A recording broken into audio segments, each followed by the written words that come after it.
বাঁচানোর ব্যবস্থা বলতে আপনি যে 4 চাকা গাড়িটা চাপেন, কোম্পানি দেখবেন এই গাড়ির বাম দিকের দরজায় বা ডান দিকের সামনের দরজাতে একটা গ্যাসের বোতল এরকম কৌটো টাইপের লাগিয়ে রেখেছে। মানে গাড়িটা যদি কোনোদিন ইঞ্জিনে আগুন যদি লেগে যায়, ওই গ্যাস দিয়ে আপনার ইঞ্জিনের আগুন বন্ধ করতে পারবেন। আপনি বড় কোনো নার্সিংহোমে গেলেন, এই নার্সিংহোমে যাওয়ার পরে দেখবেন যে আগুন থেকে বাঁচানোর জন্য কখনো যদি নার্সিংহোমে আগুন যদি লেগে যায়, তাহলে আগুন কিভাবে অতি সত্বর নেভানো যায় দেখবেন তার বিকল্প মেশিন বা কোনো গ্যাস ব্যবহার করা আছে। থাকে না? থাকে না। পেট্রোল পাম্পে যাবেন, পাম্পে দেখবেন সাইডে সব লাল কালারের বালতি করে বালি ভরা আছে, দেখেছেন? হ্যাঁ, আগুন লেগে গেলে অতি তাড়াতাড়ি আপনাকে বাঁচানো যাবে। আপনি প্লেনে চলছেন, প্লেনে দেখবেন ওখানেও যদি আগুন লেগে যায় তাহলে আগুন বন্ধ করার বা আগুন থেকে মানুষকে বাঁচাবার বিকল্প রাস্তা করা আছে। কিন্তু আপনি বাসে করে ভ্রমণ করছেন, মানুষ যখন পানিতে ডুবে যায় তখন কি ব্যবহার করে? জ্যাকেট, লাইফ জ্যাকেট, তাই না? ওই জ্যাকেটটা পরে মানুষ সাঁতার দিয়ে বাঁচে। আচ্ছা বলুন তো, বাসের ভিতরে এই লাইফ জ্যাকেট ব্যবহার হয়? ভাষা বুঝতে পারছেন না? একটু বলুন, হয় না। ট্রেনে লাইফ জ্যাকেট ব্যবহার হয় না। কলকাতার একটা 20 তলা বিল্ডিং, ওই বিল্ডিংটাতে কি লাইফ জ্যাকেট ব্যবহার করা হয় না। কিন্তু শুধুমাত্র লাইফ জ্যাকেট ইউজ করা হয় সমুদ্রে, এক কথায় পানিতে যখন আপনি সফর করবেন, নৌকাতে, স্টিমারে, জাহাজে, তখন শুধুমাত্র পানি থেকে বাঁচার জন্য লাইফ জ্যাকেট ব্যবহার করা হয়। বাকি প্রত্যেক জায়গায় দেখবেন মানুষকে আগুন থেকে বাঁচাবার জন্য সরকার যত ব্যবস্থা করে রেখে দিয়েছে, পানি থেকে বাঁচাবার জন্য মানুষকে এত ব্যবস্থা করেনি। তার মানে আগুন মারাত্মক ব্যাপার।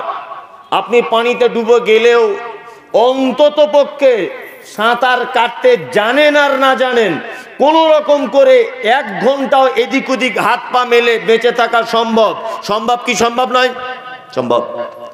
আচ্ছা, আপনাকে যদি 30 সেকেন্ডের জন্য দাউ দাউ করে জ্বলছে একটা আগুন, 30 সেকেন্ড যদি আপনাকে ওখানে দাঁড়িয়ে থাকতে বলা হয়, আপনার পক্ষে সম্ভব নয়। তাহলে মানে আগুন থেকে বাঁচাবার জন্য আল্লাহ তার রাসূল এটা বাদ দেন, সাইডে রাখুন। বিভিন্ন সরকার, দায়িত্ব উপরস্থ মানুষগুলি পর্যন্ত মানুষকে আগুন থেকে বাঁচাবার জন্য আপ্রাণ চেষ্টা করে। এই জন্য আল্লাহ সুবহানাহু ওয়া তাআলা পৃথিবীতে যত নবী এবং রাসূল পাঠিয়েছেন, প্রত্যেক নবী এবং রাসূলদের মেন কাজ এই মানুষ নামক জাতিকে আগুন থেকে বাঁচাতে হবে। আবার এমন একটা আগুন থেকে বাঁচাবেন, পৃথিবীর আগুনের থেকেও অনেক অনেক গুণে তার তীব্রতা বেশি। তার নাম জাহান্নামের আগুন। বেশি কি বেশি নয়? বেশি। এই আগুন থেকে বাঁচাতে হবে। নাম্বার 2, আর জান্নাতের সুসংবাদ দিয়েছেন। এইবার আপনাকে একটা কথা জিজ্ঞাসা করি, আচ্ছা বলুন তো, জান্নাতের মধ্যে সব থেকে স্পেশাল জান্নাত, তার নাম কি? ফেরদাউস। আল্লাহ নবী সাল্লাল্লাহু আলাইহি ওয়াসাল্লাম বলেছেন, যদি তোমরা কখনো কোনোদিন আল্লাহর নিকটে জান্নাত যদি চাও, অবশ্যই ফেরদাউস নামক জান্নাতটা চাইবে। এক, তার মানে বোঝা গেল জান্নাতেরও কোয়ালিটির ভাগ আছে। ভাগ নাই, কোয়ালিটির ভাগ আছে। স্পেশাল জান্নাত, আরো স্পেশাল জান্নাত, লো জান্নাত, জান্নাতের ভাগ আছে। এবার আপনাকে জাহান্নামের ব্যাপারে বলি, জাহান্নাম ঠিক ওই রকম ভাগ আছে। এই দেখুন আল্লাহ সুবহানাহু ওয়া তাআলা পবিত্র আল কোরআনের মধ্যে বলেছেন আযাবুন আযীম। এ শব্দ আছে না নেই? আছে। আযীম মানে হচ্ছে বড়। আল্লাহ তাআলা বলছেন জাহান্নামীদের আযাব দিব, বড় আযাব। আর একটা শব্দ এসেছে আযাবুন আলীম। আলীম মানে হচ্ছে শক্ত। আল্লাহ সুবহানাহু ওয়া তাআলা বলছেন জাহান্নামীদের আযাব হবে শক্ত। নাম্বার 3, আল্লাহ সুবহানাহু ওয়া তাআলা বলেছেন আযাবুম মুহিন, জাহান্নামীদেরকে আযাব দিব লজ্জাজনক আযাব। তার মানে আযাবেরও কম বেশি আছে, কোয়ালিটি আছে, আর জান্নাতেরও আরাম আয়েশের কোয়ালিটি আছে। ঠিক তেমন পাপেরও কোয়ালিটি আছে, ঠিক তেমন নেকিরও কোয়ালিটি আছে, বেশি কম। যদি বলেন পাপের কোয়ালিটি কেমন, কিছু পাপ আছে পৃথিবীতে সেগুলো করলে মানুষ আনন্দ পায়, তৃপ্তি পায়। আচ্ছা, এরকম পাপ নেই যে পাপ করলে মানুষ মজা পায়? আছে, আছে, আনন্দ পায়। কেমন পাপ? আজ থেকে 30 বছর পিছনে চলে যান, যখন অ্যান্ড্রয়েড মোবাইল ছিল না, যখন এলইডি ছিল না, যখন ইন্টারনেটের মারাত্মকভাবে যোগাযোগ হয়নি, এই রকম সময়ে দেখবেন আপনাদের সুলতানপুর গ্রামে একটা ভাঙা রিক্সা গাড়ি করে মাইকিং করতে আসছো কি না, দুমোহনা বলাকা সিনেমা হলে উত্তম কুমার আর সুচিত্রার একটা সিনেমা এসেছে, সপরিবারে দেখার মতো সিনেমা। টিকিটের মূল্য 5 টাকা। এইখানে গাড়িতেও টিকিট পাওয়া যাবে, কাউন্টারে গেলেও টিকিট পাওয়া যাবে। আপনি এই ঘোষণা শুনলেন, পানির বোতলটা দেখি, আপনি এই ঘোষণা শুনলেন, শোনার পরে মনে মনে ভাবছেন যে তাহলে আমার শালি এসেছে আমাদের বাড়িতে, আমার শালিটাকে একটু রাজি করানো যাক। আপনি আপনার শালিকে রাজি করালেন, চলো তো দুমোহনাতে গিয়ে সিনেমা দেখে আসি। সিনেমা হল অন্ধকার হয়, বই শুরু হয়ে গেলে হয় না, আপনাকে বোঝাচ্ছি, এরপরে কোরআন বলবো। তা সিনেমা হলের ভিতরে বই চলছে, আপনার শালির বয়স তখন 16-17 বছর, নতুন বিয়ে করেছেন, 16-17 বছর, শালি অন্ধকারে আপনার ডান দিকে বসে আছে। আচ্ছা বলুন তো, তখন আপনার মনে হচ্ছে না যে সিনেমাটা যদি 3 ঘন্টার না হয়ে আরো 2 ঘন্টা বেশি হতো তাহলে খুব ভালো হতো? এটা মনে মনে হবে কি হবে না? কারণ 16 বছরের তো শালি পাশে বসে আছে। আচ্ছা, এটা আনন্দ পেলেন কি পেলেন না? পেলেন তো, পেলেন। আচ্ছা বলুন তো, এতে করে আপনার নেকি হলো না পাপ হলো? পাপ হলো। তাহলে আপনি আনন্দও পেলেন, পাপও হলো। এটা এক রকমের পাপ। আর একটা পাপ আছে পৃথিবীতে, যে পাপ করলে বড় কষ্ট হয়। যদি বলছেন কেমন করে, আপনি এই বিলাসপুর থেকে একটা লোকের রাতের বেলা 2 বস্তা ধান চুরি করেছেন, রাতের বেলা 2 বস্তা ধান চুরি করেছেন। এখন আপনি সাইকেলে করে ধানটা আনছেন, সাইকেলের মাঝখানে একটা ভরেছেন, পিছনে কেরিয়ারে একটা নিয়েছেন, সাইকেলটা ঠেলে ঠেলে আনছেন বর্ষার দিন। ঠিক আপনাদের গ্রামে ঢোকার আগে সাইকেলটা পাংচার হয়ে গেল। এখন আপনি ধান ফেলে দিয়েও আসতে পারছেন না, অর্ধেক রাস্তা চলে এসেছেন, সাইকেল ফেলে দিয়েও আসতে পারছেন না, তাহলে আপনি এখন করবেন কি? বাড়ি পর্যন্ত ঠেলে আসতে হবে। আচ্ছা বলুন তো, এই পাংচারওয়ালা চাকার সাইকেল যদি ঠেলে ঠেলে আপনাকে যদি আনতে বলা হয়, তাহলে আপনার কাল ঘাম ছুটবে কি ছুটবে না? ছুটবে। তাহলে বলুন তো, কষ্টও হলো, পাপ হলো না নেকি হলো? নেকি হলো না, পাপ হলো। কষ্টও হলো অথচ পাপও হলো। তাহলে এটা আবার আর এক রকমের পাপ। তাহলে পাপেরও কোয়ালিটি আছে, তেমন আযাবেরও কোয়ালিটি আছে। জাহান্নামের সবথেকে অল্প আযাব সম্পর্কে আল্লাহর নবী সাল্লাল্লাহু আলাইহি ওয়াসাল্লাম তিনি বলছেন যে আমার চাচা যখন মারা যাচ্ছে, আমি আমার চাচার মাথার কাছে গিয়ে বললাম, চাচা সারা জীবন তুমি আমার সাপোর্ট করেছ, সারা জীবন তুমি আমার পক্ষে কথা বলেছ, মরণের সময় একবার যদি কলেমাটা পড়ে নিতে পারো, কিয়ামতের মাঠে আমি নবী মুহাম্মদ সাল্লাল্লাহু আলাইহি ওয়াসাল্লাম তোমার ভাতিজা বলছি, তোমার জন্য কিয়ামতের মাঠে একটু আল্লাহর দরবারে সুপারিশ করতে পারবো। চাচা ভাতিজার কথোপকথন চলছে, এই মুহূর্তে আবু জাহাল, আবু লাহাব, উতবা, সাইবা একদল এসে বলছে, আবু তালিব কি ব্যাপার, এতদিন আমাদের দলে ছিলে, আজকে ভাতিজার কথা শুনে কলেমা পড়তে যাচ্ছ? কথোপকথন চলতে চলছে আল্লাহ মালাকুল মউতকে ডেকে বলছে, যাও, নবীর চাচার টাইম শেষ হয়ে গেল। আল্লাহর নবীর চাচা মারা গেলেন। আল্লাহর নবী নিজের জবানে বলছেন, আমার চাচাকে কিয়ামতের মাঠে জাহান্নামের ভিতরে দেওয়া হবে। সব থেকে হালকা যে জাহান্নামের আযাব সেটা হলো এই দুটো লোহার জুতোকে গরম করে আমার চাচার পায়ে পরিয়ে দেওয়া হবে। আমার চাচার লোহার জুতোর তাপের কারণে আমার চাচার মাথার মগজ টকবক করে ফুটবে। এটা হচ্ছে জাহান্নামের সব থেকে হালকা আযাব। এখান থেকে দুটো জিনিস জানা হয়ে গেল। এক, জাহান্নামের সব থেকে সহজ আযাব দুটি লোহার জুতো গরম করে আপনার পায়ে পরিয়ে দেওয়া হবে। নাম্বার দুই, এই হাদিস থেকে আপনি এটা বুঝতে পারলেন যে আল্লাহর নবীর চাচা হয়ে ভাতিজা নবী চাচা কিয়ামতের মাঠে বা কবরে কোনো সাবসিডি পাবে না, কোনো সাবসিডি নেই। আমাদের মাঝে একজন নবী ছিলেন, এই নবীটির নাম হচ্ছে নূহ আলাইহিস সালাম। খুব মন দিয়ে শুনুন, আমি লাইন একটু অন্যদিকে যাচ্ছি 5 মিনিটের জন্য। নূহ আলাইহিস সালাম নবী ছিলেন। নূহ আলাইহিস সালামের 4 বেটা, একটার নাম হাম, একটার নাম শাম, একটার নাম ইয়াফাজ, একটার নাম কেনান। কটা নাম বললাম? 4টা। হাম, শাম, ইয়াফাজ, কেনান। 3টে বেটা ঈমান নিয়ে চলে এসেছে। একটা বেটা, ছোট বেটা, তার নাম কেনান, বড্ড বদমাইশ। নূহ আলাইহিস সালাম বারবার বলছেন, বেটা ঈমান আনো, বলছে আনবো না।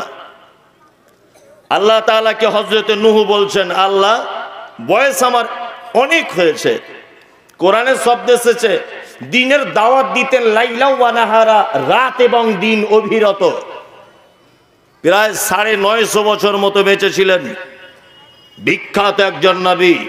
নূহ আলাইহিস সালাম আল্লাহকে বলছেন, আল্লাহ এই তাওহীদি মিশন যেটা আমার দায়িত্বের উপরে তুমি দিয়েছো, এই দায়িত্ব আমার থেকে তুমি নিয়ে নাও। কারণ আমি এখন কথা বলতে গেলে আমার জবান তোতলা পান হয়ে যাচ্ছে, আমার শিরে উপশিরে আস্তে আস্তে নিস্তেজ হয়ে যাচ্ছে, আমার শরীরের ক্ষমতা কমে যাচ্ছে। আল্লাহ সুবহানাহু ওয়া তাআলা বলছেন, মূসা তাহলে এক কাজ করো, যারা ঈমান এনেছে ওদেরকে তুমি একটা নৌকা বানাও, তোমার নৌকাতে তুলে নাও, তোমার নৌকাতে তুলে নাও। মূসা আলাইহিস সালাম নৌকা বানালেন। বিস্তারিত ঘটনা প্রত্যেক প্রাণীর জোড়ায় জোড়ায় তুলে নিলেন। ঈমান এনেছিল কতজন? বিভিন্ন মতামত পেশ করা হয়েছে। কেউ কেউ বলেছেন 40 থেকে 41 জন, আবার কেউ কেউ বলেছেন 140 জনের মতো। 950 বছরে কতজন মানুষ ঈমান এনেছে? 140 জন। কেউ বলেছে শুধু 40 জনের মতো। নূহ আলাইহিস সালাম বেটাকে ডেকে বলছেন, বেটা আল্লাহর অর্ডার আছে, মনে হয় আল্লাহর আযাব চলে আসবে। তা নূহ আলাইহিস সালাম আল্লাহকে বলছেন, আল্লাহ নৌকা কেন বানাবো? বলছে আযাব আসবে। আযাব কিসের? না বলছে পানির আযাব আসবে। পানির আবার কেমন করে আযাব হবে? বলছে দেখবে মেয়েরা যখন চুলাতে রান্না করবে, ওই চুলার ভিতর থেকে পানি উঠবে, এমনিতেই উঠবে, তখনই তুমি ভেবে নিও যে আল্লাহর আযাব শুরু হয়ে গেছে। নূহ আলাইহিস সালাম নিজের সম্প্রদায়কে গিয়ে বললেন, শোনো, আল্লাহর আযাব আসছে, আল্লাহর আযাব আসছে। তোমরা তাড়াতাড়ি করে বলছি, যারা ঈমান এনেছো নৌকাতে উঠে যাও। আর এখনো পর্যন্ত বলছি, ঈমান যদি কেউ আনতে চাও ঈমান আনো, বেঁচে যাবে, তাছাড়া বাঁচার রাস্তা নেই। ঘর মে আগ লাগি হ্যায় ঘর হি কি চিরাগ সে। আপনি যদি আমাকে চোর বলেন, এটা সমাজের মানুষ গ্রহণ নাও করতে পারে, কিন্তু আমার নিজের ভাই যদি বলে মমতাজুল ইসলাম চোর, তাহলে আপনি বিশ্বাস করবেন? করবেন না? করবেন। তা সবাই যখন দেখছে যে নূহ আলাইহিস সালাম বারবার ঈমান আনার কথা বলছে, তখন কেনান বলছে, ঈমান আপনাকে আব্বা বলে মানি, নবী বলে মানি না, আল্লাহকে মানি না। তখন নূহ আলাইহিস সালাম বলছে, বেটা বড় বিপদে পড়ে যাবে কিন্তু। খুব বড় বিপদে পড়ে যাবে। তা হচ্ছে কি বিপদে পড়বো? বলছে পানির আযাব হবে। মানুষ দলে দলে আসছে আর বলছে চুলা থেকে পানি বার হচ্ছে। তখন বেটা কেনান বলছে তোমার এত বড় আল্লাহ চুলার ভিতর থেকে পানি দিয়ে আযাব? এই ঢঙের গল্প এখানে করছো? এইসব আযাব আমি মানি না। পানি আস্তে আস্তে করে বাড়তে বাড়তে এক হাঁটু এক কোমর এরকম হতে হতে যখন ও একদম মানুষ হাবুডুবু খাচ্ছে, তখন কেনান বলছে দেখি তোমার আল্লাহর কত পাওয়ার আছে, যদি পাহাড়ে পানি লাগিয়ে দিক, আমি যদি পাহাড়ে উঠবো, দেখি তোমার আল্লাহর কত পাওয়ার আছে। একদম যদি পাহাড়ের মাথাতে উঠেছে কেনান, নূহ আলাইহিস সালামের বেটা। একদম যদি পাহাড় পানি যখন ওভারটেক করে গেল, কেনান তখন চারিদিকে ঘুরছে, হাবুডুবু খাচ্ছে, আর নিজের বাপ নূহ বেটার চারিদিকে নৌকা নিয়ে ঘুরছে, আর আল্লাহকে বড় আফসোস করে বলছে ইন্নাহু লি আহলিহি, আল্লাহ এটা আমার পরিবার, এতজন মারা যাচ্ছে আমার আফসোস নেই, কিন্তু এটা আমার বেটা, আমার বড় কষ্ট হচ্ছে, আমার বেটা মারা যাচ্ছে। আল্লাহ উপর থেকে নূহকে বলছে নূহ ঈমান আনেনি বেটা বলে পরিচয় দিয়ে লাভ হবে না, ভালো কাজ করেনি বেটা বলে পরিচয় দিয়ে লাভ হবে না, আজকেও মারাই যাবে, এটাই চূড়ান্ত। প্রথম হাদিস থেকে আপনাকে বুঝিয়েছি নবীর চাচা হয়েও বাঁচতে পেরেছে, পারেনি। দ্বিতীয়বার আপনাকে আবার বোঝানোর জন্য বলছি, নূহ আলাইহিস সালাম একজন আল্লাহর নবী, নবী হয়ে নিজের বেটাকে বাঁচাতে পেরেছে? পারেনি। নিজের বেটা নিজের বাপ নবী বলে কোনো সাবসিডি পেয়েছে? পাইনি। বর্তমান কিছু হুজুর বলছে যে আমাদের সার্টিফিকেটে লোক জান্নাত চলে যাবে। এখন হুজুরি নূহ আলাইহিস সালামের মতো নৌকা চালাবে কিনা তার ঠিক নাই। কি বলছি বুঝতে পারছেন না? কিছু লোক বলছে না যে আমাদের সঙ্গে থাকো জান্নাতে চলে যাবে, জান্নাত যেন ওর মামুর বাড়ি। হুজুর মনে হয় জান্নাতের ঠিকা নিয়ে বসে আছে। নবী তার চাচাকে বাঁচাতে পারছে না, আরে বিশ্বাসঘাতক বলছে যে আমরা জান্নাতের সার্টিফিকেট দিয়ে দেব। কি আশ্চর্য ব্যাপার। তাহলে আপনাকে বোঝালাম এতক্ষণ ধরে পাপ অনেক রকমের, জাহান্নামের সাজাও অনেক রকমের। এবার আপনাকে বলছি জান্নাতের অনেক রকমের কোয়ালিটি আছে। হাইফাই জান্নাত, তার নাম ফেরদাউস। লোকাল জান্নাত আছে, সেটাও জান্নাত, কিন্তু তার আরামায়েশ একটু কম। এটা কেমন করে আপনাকে বোঝাবো? এই দেখুন আপনাকে বোঝাই। আপনি এখান থেকে কিষানগঞ্জ থেকে ট্রেন ধরবেন, যাবেন আপনি কোথায়? দিল্লিতে ধরে নেন। তা দিল্লিতে যাবেন, দিল্লিতে টিকিট কেটেছেন, লোকাল টিকিট কেটেছেন, জেনারেল টিকিট, তার দাম 300 টাকা। 300 টাকা দিল্লিতে যাবার টিকিট কেটেছেন। জেনারেল কম্পার্টমেন্টের টিকিট বুঝেন তো? হ্যাঁ, কেমন গুতাগুতি করে, মানে এর ঘাড়ের উপরে ওর পা, ও শুয়ে আছে, ওর মাথার উপরে ওর ঠ্যাং উঠে গেছে, এর দাম 300 টাকার টিকিট। 700 টাকা দিয়ে টিকিট কাটবেন, রিজার্ভেশনে যাবেন, কনফার্ম সিটে বসে আরামে যাবেন, তাই না? আবার যদি আপনি 3000 টাকার টিকিট যদি কাটেন, কোথায় যাবেন? এসিতে বসে যাবেন। একটাই প্ল্যাটফর্ম থেকে গাড়ি ছাড়বে, একই গতিতে চলবে, একটাই ড্রাইভার চালাবে, একই টাইমে দিল্লিতে পৌঁছাবে, একই টাইমে ছাড়বে, একই গার্ডম্যান থাকবে। শুধুমাত্র যেমন টাকা তেমন আরাম। 300 টাকার গুতাগুতি করে যাও, 500 টাকার মিডিয়ামে যাও, 2000 টাকার এসিতে আরাম করে যাও। তার মানে বুঝতে পারলাম একই জিনিস, শুধু কম্পার্টমেন্টের ভাগ আলাদা, টাকা যেমন আরাম তেমন, সবারই নাম জান্নাত, তবে আমল যেমন আরাম তেমন। বোঝাতে পেরেছি? যেমন আরাম, যেমন আমল তেমন আরাম। সাধারণ আমল করেছেন, লোকাল জান্নাতে থাকবেন। খুব বেশি আমল করেছেন, ফেরদাউসে থাকবেন। তাহলে আমি আজকে ফেরদাউসে কি করে ঢোকা যাবে এই আমলটা বলে দেবো ইনশাল্লাহ। আজকে থেকে আমল করার চেষ্টা করবো ইনশাল্লাহ। বলুন ইনশাল্লাহ। ইনশাল্লাহ। তাহলে ফেরদাউসে আমরা চলে যাচ্ছি, তাই তো? আর লোকাল জান্নাতেরটাও বলবো, লোকাল জান্নাতে যাওয়ার আমল বলবো। তারপরে জাহান্নামে কারা কারা চলে যাচ্ছে এটাও বলবো, যদি টাইম থাকে তাহলে। প্রথম ফেরদাউসেরটা শুনে নিই। আল্লাহ সুবহানাহু ওয়া তাআলা বলছেন, কি বলছেন? কদ আফলাহাল মুমিনুন। আল্লাহ তাআলা বলছেন মোমেনরা তো সফলতা পেয়েই গেছে, পাবে কথা না, আল্লাহ তাআলা বলছেন কদ আফলাহাল মুমিনুন, এই সমস্ত মুমিনেরা তো সফলতা পেয়েই গেছে। কারা পেয়েই গেছে সফলতা? আল্লাহ তাআলা বলছেন আল্লাযীনা হুম ফি সালাতিহিম খাশিউন, যারা তাদের নামাজে খুব বিনয়ী। নামাজ পড়ে কিসের সঙ্গে? বিনয়ের সঙ্গে, নম্রতা ভদ্রতার সাথে, খুজুর সাথে, এবং খুব ধীর স্থিরতা অবলম্বন করে সালাত আদায় করে। ওয়াক্ত অর্থাৎ টাইমকে মেনটেন্স করে। আর কি করে না, সালাতের পদ্ধতিগুলো সঠিক পদ্ধতিতে আদায় করে। আল্লাহ তাআলা বলছেন খাশিউন, এরা জান্নাতুল ফেরদাউসের একদম ফার্স্ট কাতারে থাকবে। কারা? কারা? যারা সালাত সমূহকে হেফাজত করে, সালাত সমূহকে কি করে? সালাতকে যারা নম্রতা ভদ্রতার সঙ্গে বিনয়ের সঙ্গে যারা সালাত আদায় করে। এবার আপনাকে একটা কথা বলে রাখছি, খুব মন দিয়ে শুনুন। বিনয়ী এবং ভদ্রতার সর্বপ্রথম একটা লোক ভদ্র কতটা, আচ্ছা বলুন তো, এটা কি দেখে বোঝা যায় প্রথমে? জানেন? আমি মুমতাজুল ইসলাম কত ভদ্র, আপনি আমার সঙ্গে কথা বলেননি। আমি যে গাড়িটা চেপে এসেছি ওই গাড়িটা দেখলেন, আর আমার উপরের পোশাকটা দেখলেন। আচ্ছা, এই দুটো জিনিস দেখে কি বোঝা যাবে যে আমি ভদ্র কি নম্র কি অভদ্র? যাবে? কিছুই বুঝেন না আপনি। সর্বপ্রথম বোঝা যাবে একটা লোক ভদ্র নম্র কি না, তার রুচি দেখে, তার রুচি দেখে। আমি যদি একটা লাল ক্যাটকেটে পাঞ্জাবি আর মাথায় যদি গেরুয়া কালারের বড় একটা পাগড়ি বেঁধে যদি এখন স্টেজে উঠি, লোক কি বলবে? সালাম মৌলভী সাহেব না সাধু বাবা রে, এ বলবে কি বলবে না? হ্যাঁ, আমি একটা গাড়ি চেপে এলাম, গাড়িটার কালার একদম ডিজে কালার ধরে নেন, চক চক চক চক চক চক করছে, তা লোক দেখে কি বলবে? ফোচকে মৌলভী সাহেব রে, রং দেখ কেমন পছন্দ করেছে। তার মানে কি, অনেক সময় তার পোশাক, অনেক সময় তার চোখের দেখা গাড়ি, অনেক সময় তার খাওয়ার রুচি, এইটাকে ডিফেন্ড করে মানুষটা কতটা নম্র কতটা ভদ্র। ঠিক কিনা বলুন? হ্যাঁ।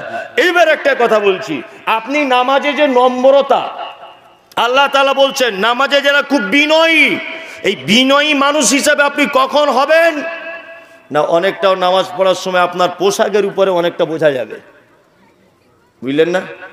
অফিস আদালত সব জায়গাতে যাচ্ছে ফক সেন মেরে, আর মাথার সিটি কেটে জেসমিন তেল মাথায় দিয়ে ডান হাতে টাইটান ঘড়ি অফিসে যাচ্ছে। ওই লোকটাই দেখবেন অফিস থেকে বাড়ি এসে নিজের ভালো দামি জামা কাপড় খুলে দিয়ে মসজিদে যাচ্ছে নামাজ পড়তে, ছেঁড়া পাঞ্জাবি পরে, মনে হচ্ছে লালগোলা থেকে ভিখারি ঢুকছে। ওই লোকটাকেই দেখবেন অফিসে যখন গেল দামি পাঞ্জাবি পরে, আর মসজিদে যখন ঢুকলো ছেঁড়া পাঞ্জাবি পরে, আর ওর গায়ের গন্ধ, জামা কাপড়ের অপরিষ্কার, এই অবস্থায় মসজিদে ঢুকে গেল। অথচ অফিস আদালত থেকে ঘুরে এলো দামি জামা কাপড় পরে। তাহলে আপনি যে বিনয়ী, আপনি যে ভদ্র মানুষ, তার বহির প্রকাশ আপনার পোশাকের উপরও অনেকটা ডিপেন্ড করে, করে না? করে। ওই জন্য আমি বলে দিয়েছি এর আগেও, আবার আপনাকে বলছি, অন্তত পক্ষে আপনার কাছে বিনীত অনুরোধ, মসজিদে নামাজ পড়তে যাবার আগে একটা সুন্দর পাঞ্জাবি ব্যবহার করবেন। মাথায় থাকবে এটা। এই পর্যন্ত বগল কাটা গেঞ্জি পরে মসজিদে যাচ্ছে নামাজ পড়তে, নামাজ হবে কি না হবে এ ফতোয়া আমি দিচ্ছি না, তবে এটা আমি বলতে পারবো এটা অভদ্রতা। কি বলছি বুঝতে পারছেন না? এটা অভদ্রতা। নামাজ আপনার হবে কি হবে না এ ফতোয়া আমি দিচ্ছি না, তবে আমি এটা বলবো এই বগল কাটা গেঞ্জি না পরে আপনি একটা পাঞ্জাবি পরার চেষ্টা করুন। আপনি কার সামনে দাঁড়াচ্ছেন ব্যাপারটা বুঝতে পারছেন না, যে আমি এখন আল্লাহর সামনে যাচ্ছি। আল্লাহু আকবার। আচ্ছা, পবিত্র কোরআনে আল্লাহ এ কথা বলেছেন যে ইন্নাস সালাতা তানহা আনিল ফাহশাই ওয়াল মুনকার, নিশ্চয়ই নামাজ নামাজিকে কুকর্ম কুকথা থেকে বিরত রাখে। এটা আল্লাহ বলেছে কি বলেনি? বলেছে, বলেছে। আল্লাহ বলেছে নামাজিকে মন্দ কাজ ও কথা থেকে আমি বিরত রাখি। আপনাদের সুলতানপুরে নিশ্চয়ই এরকম লোক পাওয়া যায় না যে আজকে 30 বছর নামাজ পড়ছে, তারপরও জমির আল কেটে জমি বাড়ায়। এরকম লোক নেই তো? আচ্ছা, 30 বছর নামাজ পড়ছে তবুও সুদের টাকা খায় গোপন ভাবে, এ লোক আছে? 30 বছর ধরে নামাজ পড়ছে তবুও বেটার বিয়েতে 1 হাত পরিমাণ পণ নিয়ে বসে আছে, এরকম লোক আছে? 30 বছর ধরে নামাজ পড়ছে তবুও চাকরি বাকরি করে গোপনে ঘুষের টাকা খায়, এরকম লোক আছে? তার মানে বুঝে নিতে হবে ও হুজুরের একদিনের নামাজও কবুল হয়নি। যদি ও বিরত থাকতে যদি না পারলো, তাহলে আল্লাহর ভাষা অনুযায়ী ওর নামাজ একদিনও কবুল হয়নি। ওর নামাজটা অভ্যাসে পরিণত হয়েছে, ইবাদাতে পরিণত হয়নি, অভ্যাস হয়ে গেছে। কিছু কিছু জিনিস আছে না, অভ্যাসে পরিণত হয়ে যায়। হ্যাঁ, তা না, আজান হলে মসজিদে যেতে হবে, এটা ওর অভ্যাস হয়ে গেছে। ও আল্লাহর ভয়ে ইবাদাতে পরিণত করতে পারেনি।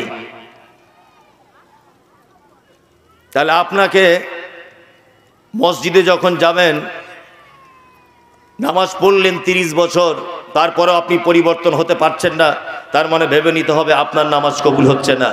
আর নামাজ কবুল হচ্ছে না তার অনেক কারণের একটা কারণ আমি আপনাদের সামনে বলে দিচ্ছি, খুব মন দিয়ে শোনার চেষ্টা করবেন।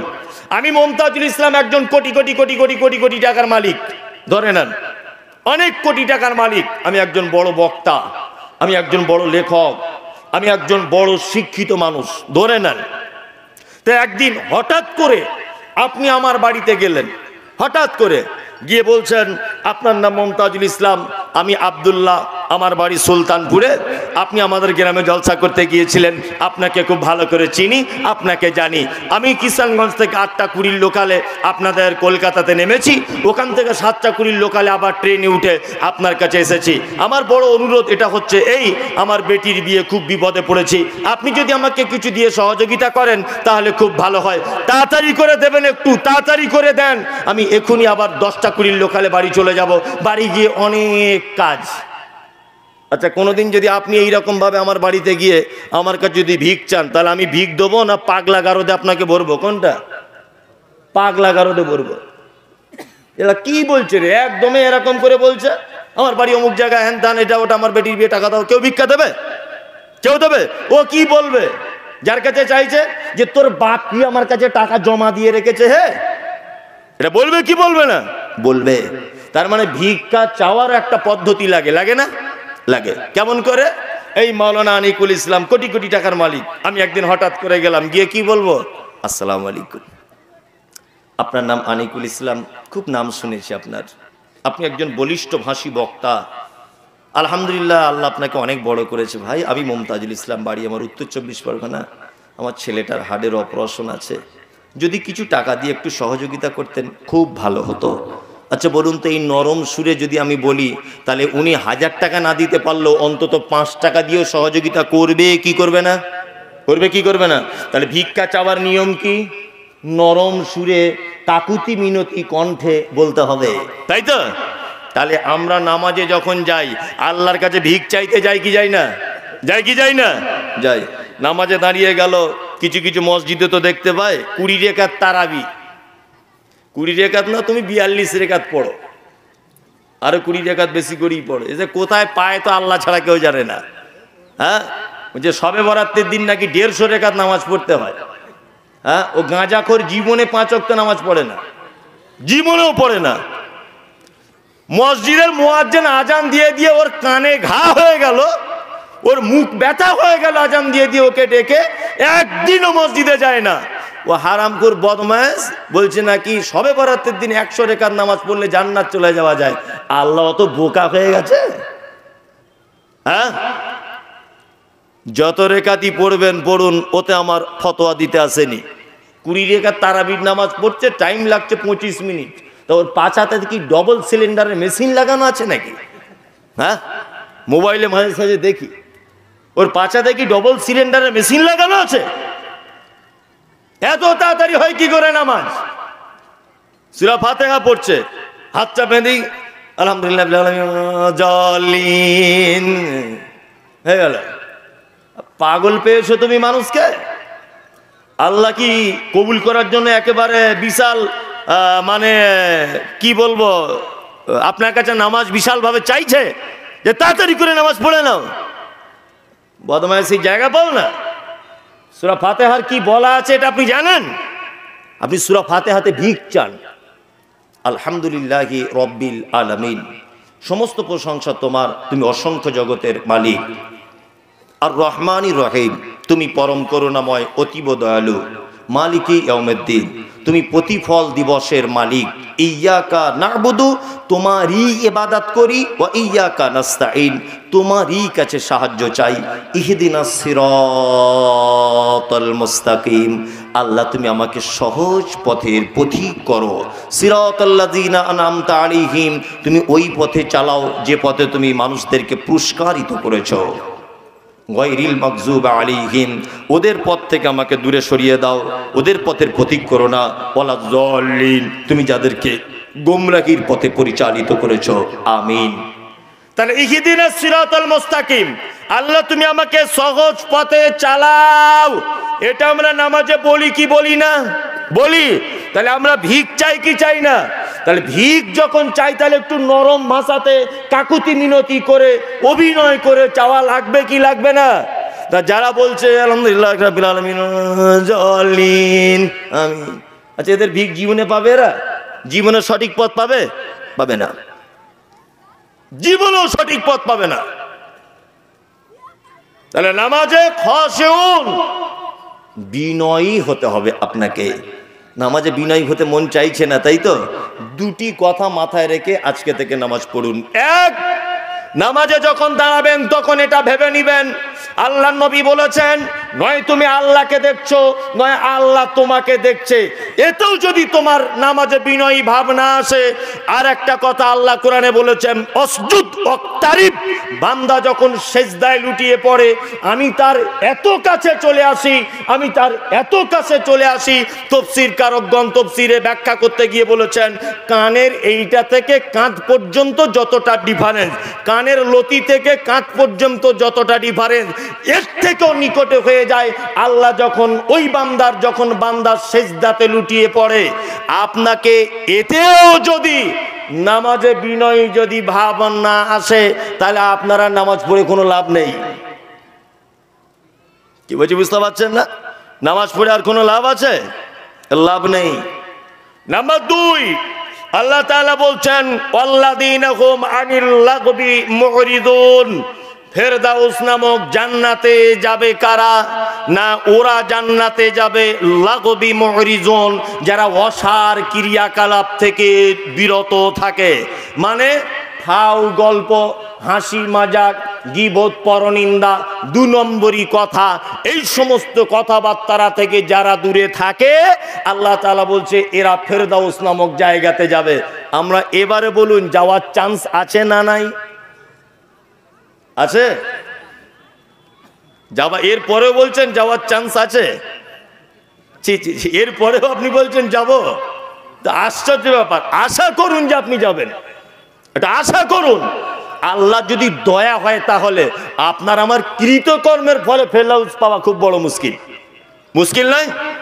চায়ের দোকানে বসে এখানে ওখানে শুধুতে এর বইয়ের কথা, ওর মা কি করেছে, ওর বোন কি করেছে। একজনে বলছে শালা দুতলা বাড়িটা কি করে করলো বল দেখিন। আর একজন তখন বলছে কলকাতায় কাজে গিয়েছিল, মাল ঝেড়ে এনেছে। ও যে মাল ঝেড়ে এনেছে আপনি বুঝলেন কি করে? আপনি বুঝলেন কি করে?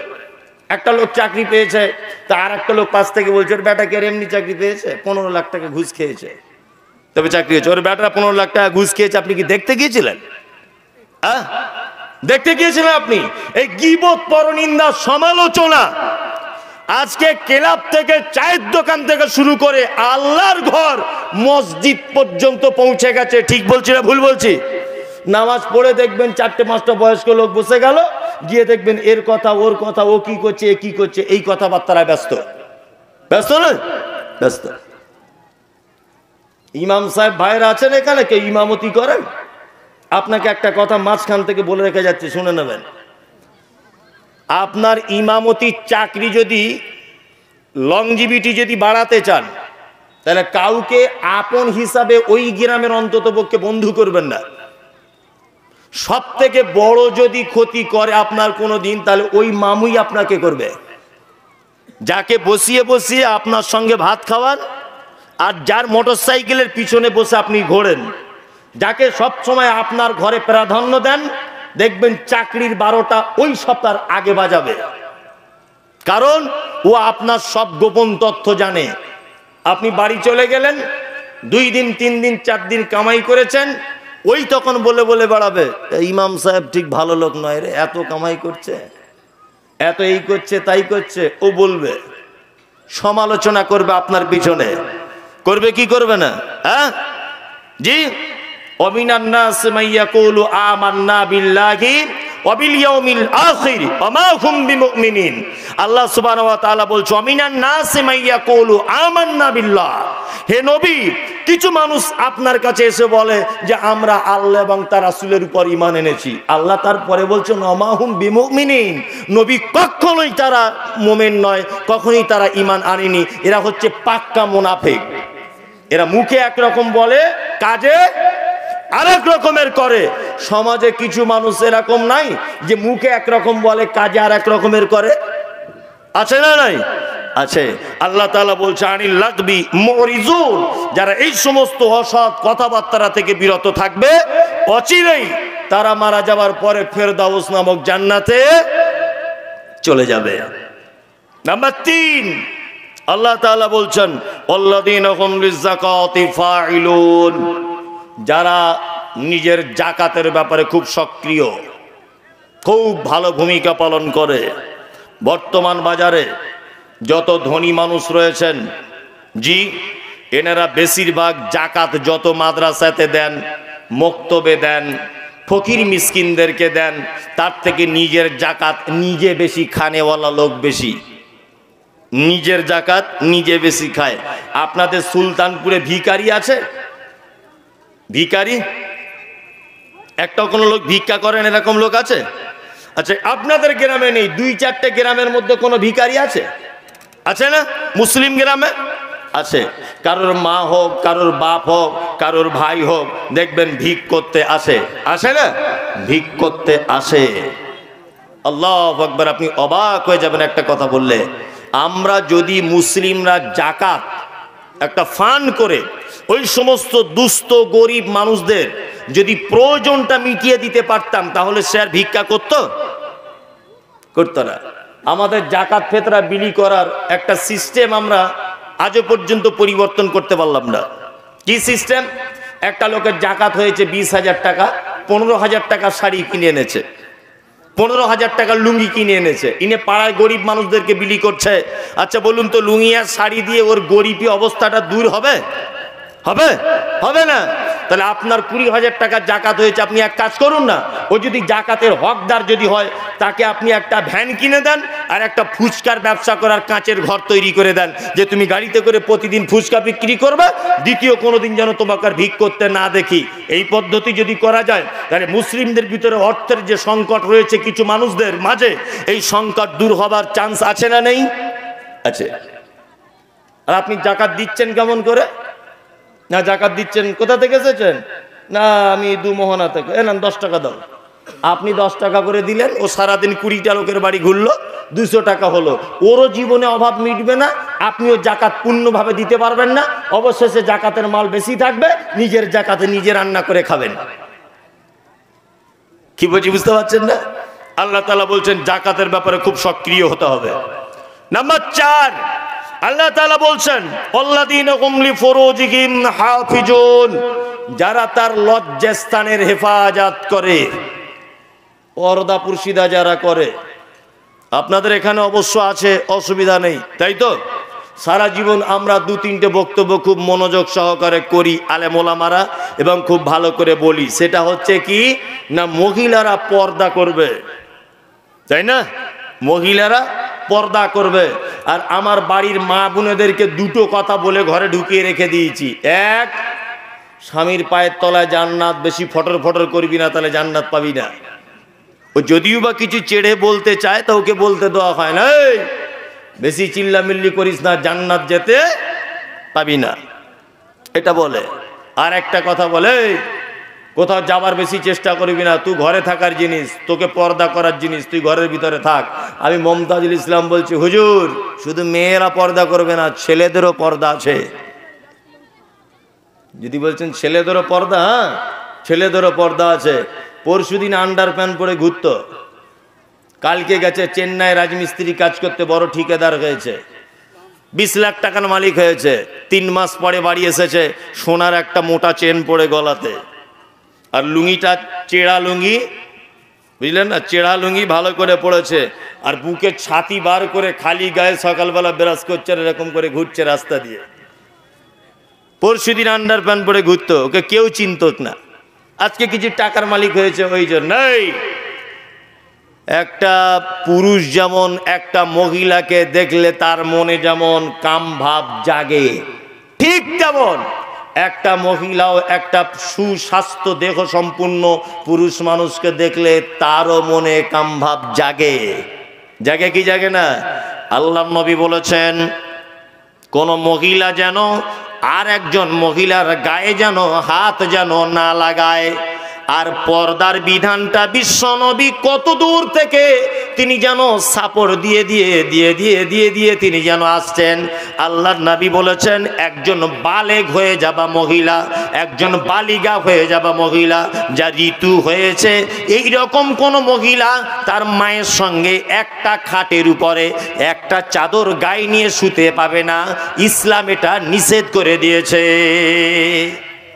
একজন মহিলা বালেগা হয়েছে, তার ঋতু শুরু হয়েছে, তার মা আর ওরা মানে মা আর বেটি দুইজনা মিলে একটা বিছানাতে চাদর গায়ে দিয়ে শুতে পাবে না, ইসলাম নিষেধ করে দিয়েছে। দুটো পুরুষ মানুষ, যুবক, যৌবন চলে এসেছে, শীতের দিনে একটা কাঁথা গায়ে দিয়ে শুতে পাবে না। আমাদের বিয়েতে গায়ের হলুদ লাগানোর একটা প্রথা আছে, নেই? আপনাদের দিকে আছে? মেয়েদের গায়ে হলুদ লাগায়, আছে না? এখন ইদানিং কিছু ছেলেরাও লাগাচ্ছে, তাই না? ছেলেরা আপনাদের দিকে লাগায় না? লাগায় না তো? লাগায় না, লাগায় না। ও মৌলভী সাহেবদেরকে দেখতে পারে না। কিছু যুবক ছেলে আছে, বলছে মৌলভী সাহেবদের দেখলে ঘিন ঘিন ঘিন ঘিন করে আমার গা হাত পা, ওদেরকে একদম দুই চোখে দেখতে পারি না। হে, মৌলভী সাহেবদের দেখতে পারে না, ঠিক আছে, তা বিয়ের সময় তো একদম বড় পাঞ্জাবি টুপি পরে মৌলভী সাহেবদের মতো ভ্যাক করে আব্দুল কাদের জিলানির মতো মুখে রুমাল দিয়ে বিয়ে করতে যাও, তখন মৌলভী সাহেবদের পোশাক পরতে লজ্জা লাগে না? হ্যাঁ, অনেক মানুষ বলে মৌলভী সাহেবদেরকে দেখতে পারি না। তো মৌলভী সাহেবদের তোমায় দেখতে হবে না? তা বিয়ের সময়তে যাও এরকম আন্ডারশার্টিং প্যান্ট পরে যাও, তখন তো বড় পাঞ্জাবি পরে আর মাথাতে একদম কাঠের টুপি লাগিয়ে মুখে রুমাল দিয়ে বিয়ে করতে যাচ্ছ, মানে তখন একটু মৌলভী সাজতে ঢং হয় নাকি? হ্যাঁ, মেহেন্দি পরানোর একটা প্রথা আছে, হাতে একটা মহিলা আর একটা মহিলার মেহেন্দি পরিয়ে দিচ্ছে।